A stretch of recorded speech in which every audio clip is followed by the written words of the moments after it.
गरुड़ पुराण भारतीय पुराणों में से एक है और यह अनेक महत्वपूर्ण धार्मिक और दार्शनिक विषयों को शामिल करता है।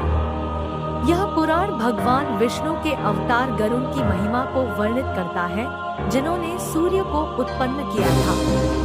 गरुड़ पुराण में धार्मिक और सामाजिक जीवन के नियम, यज्ञ, तप, ध्यान और भक्ति की महत्ता पर भी विचार किया गया है। इसका पाठकों के द्वारा अध्ययन और अनुसरण किया जाता है ताकि वे धार्मिक ज्ञान और मोक्ष की प्राप्ति के लिए अधिक संवेदनशील हों।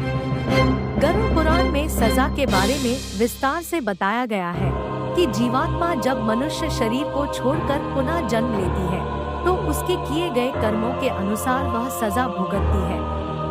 यह सजा आत्मा को उसके किए गए पापों या पुण्यों के आधार पर दी जाती है। अगर आत्मा के कर्मों में अधिक पाप है तो वह नरक में जा सकती है, जहां उसे विभिन्न प्रकार की दुखदायक स्थितियों का सामना करना पड़ता है। वहां कठोरतम ताप, अनंत दुख और दीनता का अनुभव होता है। उसके खिलाफ पुण्य के कर्म उसे स्वर्ग या उत्तम योनियों में जन्म देते हैं, जहां आनंद और सुख का अनुभव होता है। गरुड़ पुराण में भी कर्मों के अनुसार विभिन्न सजाएं वर्णित की गई हैं। कुछ मुख्य सजाओं का उल्लेख निम्नलिखित है।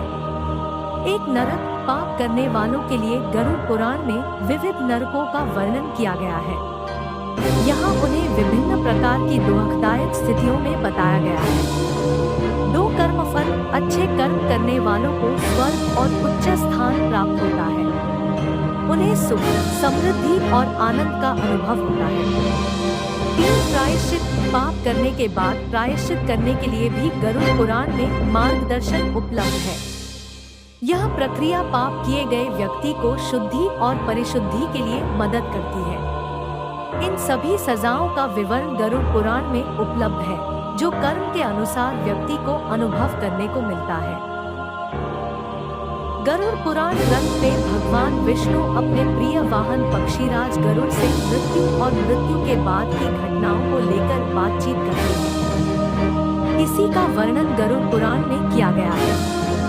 वैसे तो गरुड़ पुराण में कुल 14 लाख नरक के बारे में बताया गया है, लेकिन इसमें 16 ऐसे घोर नरक बताए गए हैं जिसे जानकर किसी भी व्यक्ति की रूह कांप जाएगी। इन नरक में ऐसे लोगों की आत्मा जाती है जिसमें जीवन में बहुत बुरे कर्म किए हों। जानते हैं इन 16 नरक को इसमें मिलने वाले दंड के बारे में।